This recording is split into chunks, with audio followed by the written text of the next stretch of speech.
Hello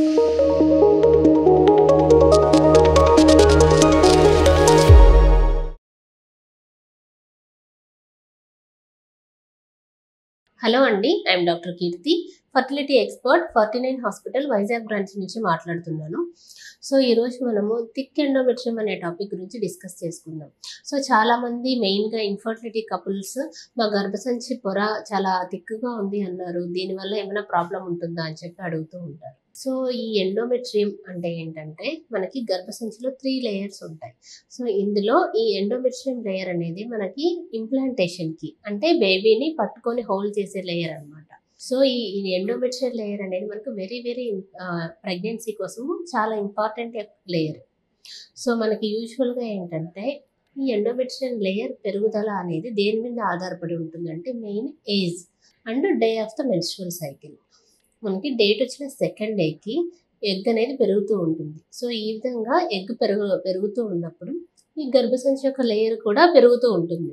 so మెయిన్గా date వచ్చిన second day మీకు ఇన్ఫర్టిలిటీ పీపుల్కి చాలామంది డేట్ వచ్చిన సెకండ్ డే రమ్మని చెప్తూ ఉంటారు. ఎందుకు అంటే ఈ లేయర్ మొత్తం షెడ్ అవుతుంది అనమాట డేట్ వచ్చినప్పుడు. నెక్స్ట్ ఈ డేట్ సెకండ్ డే మనం డే 2 పేషెంట్ని చూసినప్పుడు మనకి ఈ లేయర్ అనేది అంతా షెడ్ అయిందా లేదా, ఎలా ఉంది అని కూడా ఒకసారి మనం చూసుకుంటాం స్కాన్లో.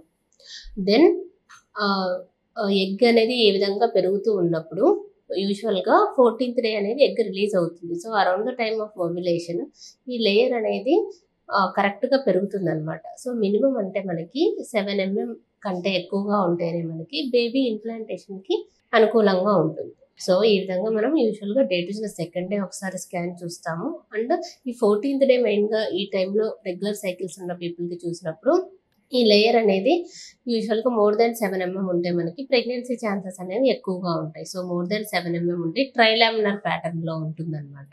సో ఈ విధంగా ఈ గర్భసంచి లేయర్ పెరగడం అనేది మెయిన్గా మనకి day of the menstrual cycle and age of the patient మీద కూడా డిపెండ్ అయి ఉంటుంది.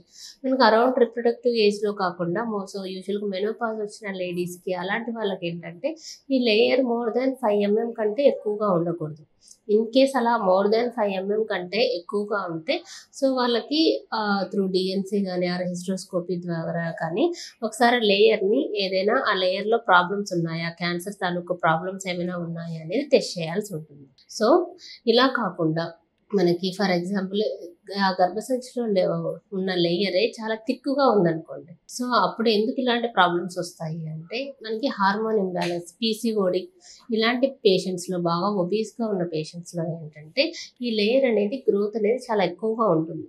సో ఈ విధంగా ఎక్కువగా ఉండి మనకి మెయిన్గా పేషెంట్స్ సిమ్టమ్స్ కొంతమంది ఏం చెప్తూ ఉంటారంటే ఒక 15 daysకే బ్లీడింగ్ అయిపోవడము, అంటే హెవీ మెన్స్ట్రువల్ బ్లీడింగ్ అయిపోవడము, కంటిన్యూస్గా వెజనల్ అంటే ఆఫ్టర్ ఒక 5 days మెన్స్ట్రువల్ సైకిల్ తర్వాత కూడా ఎక్కువగా బ్లీడింగ్ అవ్వడము, ఎక్కువ రోజులు బ్లీడింగ్ అవ్వడము. సో ఇటువంటి ప్రాబ్లమ్స్ కూడా ఉంటాయి. సో ఇటువంటి పేషెంట్స్లో ఇంకొంతమందికి ఏంటంటే పాలిప్స్ అనే ప్రాబ్లమ్స్ కూడా ఉంటాయి. అంటే ఒక స్పెసిఫిక్ రీజియన్లో గర్భసంచిలో ఎక్కువగా లేయర్ అనేది పెరిగిపోతూ ఉంటుంది.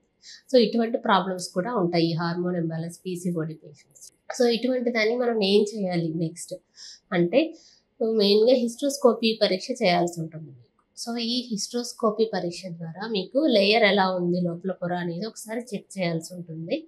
అండ్ ఈ పాలిప్స్ లాంటి ప్రాబ్లమ్స్ ఉంటే వాటిని పాలిపెక్టమీ ద్వారా క్లియర్ చేయాల్సి ఉంటుంది. సో ఈ విధంగా మనము గర్భసంచి యొక్క మెయిన్ లేయర్ అనేది ఏ డే ఎక్కువగా ఉంది, what is age of the patient and ఆ మెన్స్ట్రువల్ డేలో ఎప్పుడు లేయర్ ఎంత ఉంది అనేది చూసుకొని డాక్టర్ మీకు ట్రీట్మెంట్ అనేది డిసైడ్ చేస్తారు. Thank you.